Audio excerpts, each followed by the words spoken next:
Hello mga love! So, ayan. For tonight, yan.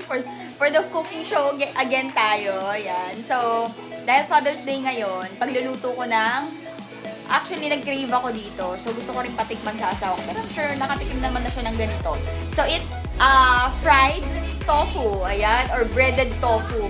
Parang na-miss ko kasi yung lasa ng, ng Mojo's. Pero, tonight, ang gusto ko ay tofu.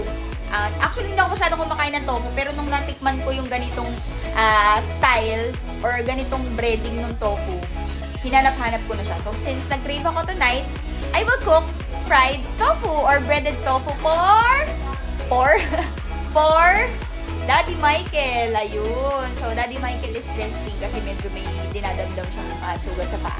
So, alam nyo na. So, let's go!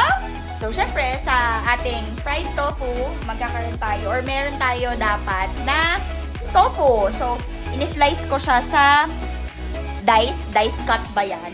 So, 4 na tofu muna. Titignan muna namin kung mauubos namin. Tapos, of course, yung breading, eto, Tasty Girl, Tasty Boy, yung binili namin. Ewan ko bakit yan yung binili ng asawa ko. Pero meron siyang spicy and meron siyang regular, okay? And then, of course, sa sausawan, gusto ko yung toyo suka na may maraming sibuyas tsaka paminta.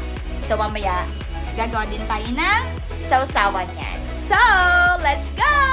At, ito na nga. So, since tapos na natin i-prepare yung mga ingredients, tayo ay magluluto na. Ayan. So, nakikita nyo naman. Bubuksan na natin ang kalan. Ayan. So, noong unang cooking vlog ko, may mga nag-comment doon. Pasusunog na tayong kawali.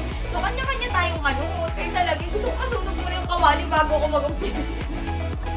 Ayan, so, ayun na nga. So, painitin muna natin. Dadamihan natin mantika. Ito used oil na to. Pero, pa lang naman, first use pa lang naman, pinagprituhan yata ng baboy.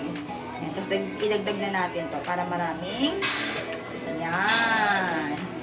Para medyo para hindi siya tatapon. So, ayun na nga, since Father's Day, itong fried tofu or itong marinahan habang pinapainit natin ang mantika. Itong fried or marinated or breaded tofu ay pwede siya sa merienda, pwede siyang snacks lang, pwedeng pang-ulam, pwede nyo rin pampulutan, pero hindi sa inuman sa kwentuhan lang. Ay, pwede rin yung pampulutan kasi since breaded siya, malasa siya. So, pwede siyang merienda or actually ako, inuulam ko talaga siya sa kanin kasi matakaw siya sa kanin. No? So, ayan, since medyo mainit na yung kawali, lalagyan na natin agad. Mainit na. Yan, lalagyan na natin agad. Hinaan natin ng konti yung apoy. Yan. So, lagay na natin. Ito ay 4 na cubes ng yan. O, diba? Pag maraming mantika, hindi siya masyadong tumatalsik. Yan. Okay. Okay. Yan. So, antayin natin na maluto siya. So, since habang inaantay natin siyang maluto, gawin muna natin yung sausawan. Let's go! Yan. So, let's make sausawan. So, ito masarap na masarap to as in. So, lalagyan lang naman natin yung sibuyas and yung paminta. Lalagyan lang naman natin siya ng soy sauce. Yan. Damihan natin ng konti kasi malamang isasabaw na naman ko ng mga bagets. Yan. So, lagyan natin ng suka. Sakto lang yung suka. Yan, okay. Tapos, nahalo-haloin mo. Oh, di ba? Ang sarap na agad ng itsura niya. So, ito, kung gusto mo na, actually, yung breaded tofu, ang ginamit ko dun ay spicy na breading. So, spicy na siya. So, kung gusto nyo pa ng extra kick, pwede nyo pang lagyan ng sili ito. Okay? So, yan. So, ito lang. Ganun lang kasimple yung niya. Tapos, kung gusto niyo rin ng manamis-namis, pero pwede niyo rin namang lagyan ng asukal. Pero ako kasi hindi ko gusto yung matamis na sausawan. So, this is it. Ito lang siya. So, tingnan natin kung luto na ang tofu. Let's go!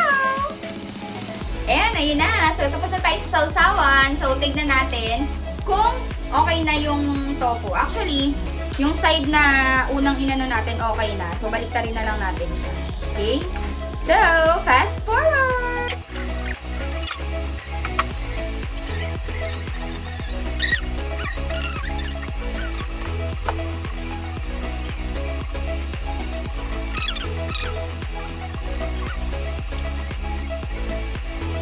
O, diba? Malapit na siya maluto! Naglalaway na ako. Nag-crave kasi ako dito ng isang araw pa eh. Kaya kahit tamad ako, luto! Yan. So, mga love alam nyo na, nag-umpisa pa lang tayo rice. Sabi nga ng kapatid ko, rising star. I-support nyo naman yung mga videos ko, ha? Pa-like, hindi pala like, pa-heart, share, and pa-follow naman. Tsaka yung sa Facebook ko, ay sa YouTube channel ko, MYMB channel. Pero ibabalik ko na rin yun sa Glenda Millar yun para madali yung makita. Ha? So, pa-heart, pa-share, and pa-follow and subscribe. Okay? So, ayan, brownish na siya. Malapit-lapit na siyang matapos. Malapit-lapit na siya. Brownish na siya. Oh. So, pwede nyo itong gawin. Actually, di ba hindi mahilig na, ang mga bata sa tofu? So, pag binreaded nyo siya, or pag nilagyan nyo siya ng breading, bash na naman tayo sa, sa grammar. Pag nilagyan nyo siya ng breading mix, magiging kalasa na siya ng fried chicken. So, makakain na nila siya. So, kung gusto mong pakainin yung anak mo ng healthy food, yet affordable. Actually, ang bili lang namin sa 8 pirasong tofu ay 57 pesos. Kasama na yung 6 na pirasong sibuyas. So, very matipid to. Pwede nang pang-ulam ng buong pamilya. Diba? So, ganon. So, ayan. Since nakikita nyo naman sa video, okay na siya. Ayan. Brown na siya. So, hahanguin na natin siya para makakain na tayo. So, kung gusto nyo pa ng mas maraming video para updated kayo sa mas maraming videos ko pa, please heart, share, and follow and subscribe. Okay? So, eto na yung finished product! And this is the finished product!